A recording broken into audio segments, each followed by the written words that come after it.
नमस्कार। आज की बड़ी खबरों में आपका स्वागत है और मैं हूं आपके साथ निशा भारद्वाज। आज के बुलेटिन में बात करेंगे क्या दिल्ली चुनावों का बिहार पर पड़ेगा असर। बताएंगे आपको अखिलेश यादव ने हार के बाद फिर स्पष्ट कर दिया अपना रुख। दिखाएंगे आपको अरविंद केजरीवाल की गैर मौजूदगी में कौन होगा दिल्ली में विपक्ष का नेता।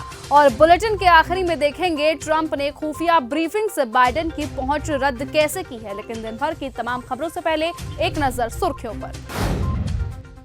कांग्रेस सांसद प्रियंका गांधी वाड्रा ने केरल के एरनाड में बूथ स्तर के नेताओं से की मुलाकात। महाकुंभ में जबरदस्त भीड़, 10 से 15 किलोमीटर लगा लंबा जाम, जगह जगह गाड़ियां फंसी, जंक्शन में एंट्री का प्लान बदला। अखिलेश ने श्रद्धालुओं से हालचाल भी पूछे। पीएम मोदी ने यमुना मैया की जय का नारा लगाया, कहा इसे दिल्ली की पहचान बनाएंगे। आपकी हार से अन्ना हजारे को पीड़ा से मुक्ति मिली है। कंगना रनौत ने दिल्ली को दी बधाई। बिहार के उप मुख्यमंत्री और राजद नेता तेजस्वी यादव ने लोकतंत्र में जनता की मालिक होती है, ऐसा उन्होंने कहा है। मुझे उम्मीद है कि भाजपा अपने वादे पूरे करेगी। जब उनसे पूछा गया कि क्या दिल्ली के नतीजों का बिहार के चुनावों पर भी असर पड़ेगा, तो उन्होंने कहा बिहार बिहार है, उन्हें भाजपा को ये समझाना होगा। पवन सिंह की पत्नी किस विधानसभा सीट से लड़ेंगी चुनाव। भोजपुर के पावर स्टार पवन सिंह की पत्नी ज्योति सिंह बिहार विधानसभा चुनाव 2025 लड़ने वाली हैं। वो जल्द ही घोषणा करेंगी कि किस सीट से वो चुनाव लड़ेंगी। मीडिया से बातचीत के दौरान ज्योति सिंह ने फिलहाल अपने प्रशंसकों से धैर्य रखने की अपील की है। उन्होंने कहा कि रोहतास के डेहरी और काराकाट इलाके में वो जहां भी जा रही हैं, महिलाएं उनका पारंपरिक तरीके से स्वागत कर रही हैं। अखिलेश यादव ने हार के बाद फिर स्पष्ट किया अपना रुख। अयोध्या की मिल्कीपुर विधानसभा सीट पर हुए उपचुनावों में बीजेपी ने जीत दर्ज की है, लेकिन इसके बाद भी सपा 2027 के लिए अपनी चुनावी रणनीति बदलने के मूड में नजर नहीं आ रही है। इसके संकेत खुद सपा प्रमुख अखिलेश यादव ने दे दिए हैं। उन्होंने सोशल मीडिया मंच एक्स पर लिखा कि पीडीए की बढ़ती शक्ति का सामना भाजपा वोट के बल पर नहीं कर सकती है, इसीलिए वो चुनावी तंत्र का दुरुपयोग करके जीतने की कोशिश करती है। उन्होंने अपने पोस्ट में आगे लिखा, ऐसी चुनावी धांधली करने के लिए जिस स्तर पर अधिकारियों की हेराफेरी करनी होती है, वो एक विधानसभा में तो भले किसी तरह संभव है, लेकिन 403 विधानसभाओं में ये 420 सीट नहीं चलेगी। इस बात को भाजपा वाले भी जानते हैं, इसीलिए भाजपाइयों ने मिल्कीपुर का चुनाव टाला था। भारतीय जनता पार्टी की नेता अपर्णा यादव ने शनिवार को दिल्ली विधानसभा चुनाव और उत्तर प्रदेश की मिल्कीपुर विधानसभा सीट पर हुए उपचुनावों में बीजेपी की जीत पर खुशी जाहिर की है।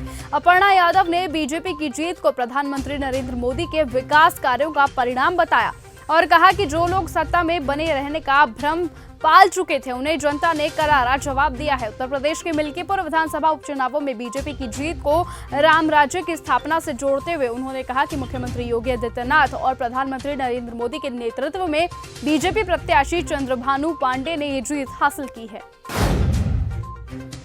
महाकुंभ में चक्रपाणी महाराज के टेंट का सामान जलकर हुआ खाक। महाकुंभ मेले में एक बार फिर से आग लग गई है। ये आग 8 फरवरी को लगी थी शाम करीबन 4:30 बजे। आपको बताएं कि फायर स्टेशन के सामने चक्रपाणी महाराज के टेंट में आग लगी थी। इस अग्निकांड में खाने पीने समेत अन्य सामान जलकर खाक हो गए थे। मेले में चाय की दुकान चला रहे पंकज मिश्रा उस टेंट में रह रहे थे। दिल्ली विधानसभा चुनावों में आपकी हार के बाद ये सवाल पैदा होना शुरू हो गए हैं कि उसकी तरफ से विपक्ष का नेता कौन होगा, यानी आपकी तरफ से। इस सवाल पर आपकी प्रवक्ता प्रियंका कक्कड़ ने बताया, इस पर जो भी पार्टी तय करेगी वही होगा। अभी के लिए हम जनता के आभारी हैं कि 10 साल काम करने का उन्होंने हमें मौका दिया है। हम नई भूमिका में जनता के सारे मुद्दे उठाएंगे। प्रियंका कक्कड़ ने साथ ही में ये मांग की है कि बीजेपी जल्द से जल्द सीएम चेहरा घोषित करे, क्योंकि दिल्ली का शासन प्रभावित नहीं होना चाहिए और दिल्ली के हित में काम होने चाहिए। मुस्लिम मतदाता भी अब एनडीए के साथ आए। दिल्ली विधानसभा चुनावों में भारतीय जनता पार्टी ने 48 सीटों पर जीत दर्ज की है। वहीं सत्ताधारी आम आदमी पार्टी सिर्फ 22 सीटों पर ही सिमट कर रह गई है। दिल्ली में बीजेपी की जीत पर एनडीए के तमाम नेताओं की प्रतिक्रिया सामने आई। इस कड़ी में बिहार सरकार के सूचना प्रौद्योगिकी मंत्री डॉक्टर संतोष कुमार सुमन ने कहा कि मुस्लिम मतदाता भी इस बार बीजेपी और एनडीए के साथ आ गए हैं। जो लोगों को बरगलाने का काम करते थे, जाति धर्म की बात करते थे, उनका हर तरह का मुद्दा फेल हो गया है। आतिशी ने मुख्यमंत्री पद से दिया इस्तीफा। दिल्ली विधानसभा चुनावों में आम आदमी पार्टी को हार का सामना करना पड़ा है। हार के बाद दिल्ली के सीएम आतिशी ने उपराज्यपाल वीके सक्सेना से मुलाकात कर अपना इस्तीफा सौंप दिया है। आतिशी ने पिछले साल 21 सितंबर को दिल्ली की मुख्यमंत्री बनाई गई थी। वो दिल्ली की तीसरी महिला मुख्यमंत्री थी। 27 साल बाद भारतीय जनता पार्टी की दिल्ली की सत्ता में वापसी हुई, तो वहीं अब एलजी विनय कुमार सक्सेना ने 7वें विधानसभा को भी भंग कर दिया है।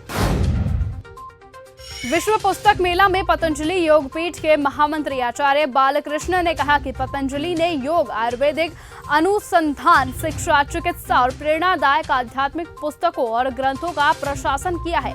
ऐसे आयोजनों के माध्यम से युवाओं तक संदेश जाता है। युवाओं को भी आगे बढ़कर आयुर्वेद, योग आदि के बारे में ज्ञान हासिल करना चाहिए। छत्तीसगढ़ के जिला बीजापुर में नक्सलियों से एनकाउंटर में 2 जवान शहीद। छत्तीसगढ़ के जिला बीजापुर के राष्ट्रीय उद्यान क्षेत्र के अंतर्गत जंगलों में नक्सलियों के साथ हुई मुठभेड़ में 2 जवान शहीद हो गए हैं और 2 घायल हुए हैं। सर्च ऑपरेशन जारी है, तो वहीं मुठभेड़ में 12 नक्सली भी मारे गए हैं।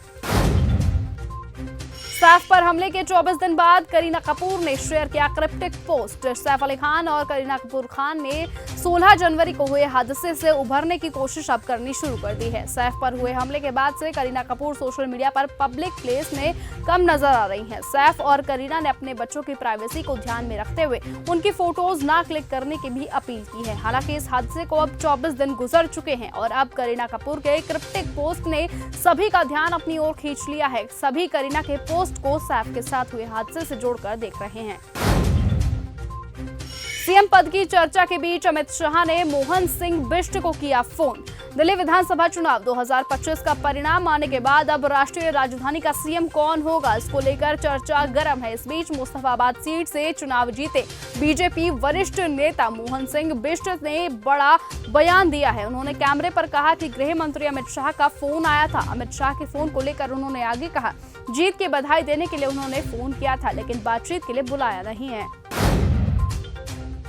कंगना रनौत ने दिल्ली को दी बधाई। एक्ट्रेस और लोकसभा क्षेत्र मंडी की सांसद कंगना रनौत ने दिल्ली विधानसभा चुनावों में बीजेपी को मिली बम्पर जीत पर खुशी जताई। एक्ट्रेस ने सोशल मीडिया पर प्रधानमंत्री नरेंद्र मोदी की एक तस्वीर शेयर कर बधाई दी है। इंस्टाग्राम के स्टोरीज सेक्शन पर प्रधानमंत्री नरेंद्र मोदी की एक तस्वीर को शेयर करते हुए कंगना ने कैप्शन में लिखा, बधाई दिल्ली।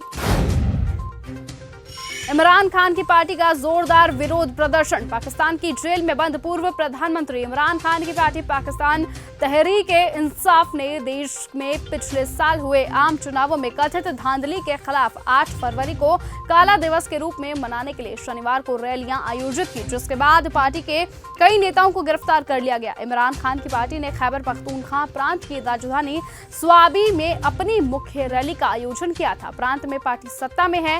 इसने अपने कार्यकर्ताओं और समर्थकों से देश भर में प्रदर्शन करने को कहा है। ट्रंप ने खुफिया ब्रीफिंग से बाइडेन की पहुंच रद्द की। अमेरिकी राष्ट्रपति डोनाल्ड ट्रंप पदभार संभालते ही युद्ध स्तर पर नए आदेश दे रहे हैं। उन्होंने अब ऐलान किया है कि वो जो बाइडेन को खुफिया ब्रीफिंग तक पहुंच को रद्द कर रहे हैं। ट्रंप ने साफ किया कि बाइडेन को सुरक्षा मंजूरी लेने की कोई जरूरत नहीं है। उन्होंने कहा कि ऐसा इसलिए कर रहे हैं क्योंकि बाइडेन ने उनके साथ भी कुछ ऐसा ही किया था। ट्रंप के इस फैसले से जाहिर हो रहा है कि ट्रंप बदले की भावना लेकर अपने नए कार्यकाल को आगे बढ़ा रहे हैं और डेमोक्रेटिक नेताओं की मुश्किलें भी बढ़ा रहे हैं। तो फिलहाल आज के इस बुलेटिन में सिर्फ इतना ही। देश और दुनिया की तमाम बाकी खबरों से जुड़े रहने के लिए आप ऐसे ही बने रहें और देखते रहें चैनल न्यूज़ कंगा। नमस्कार।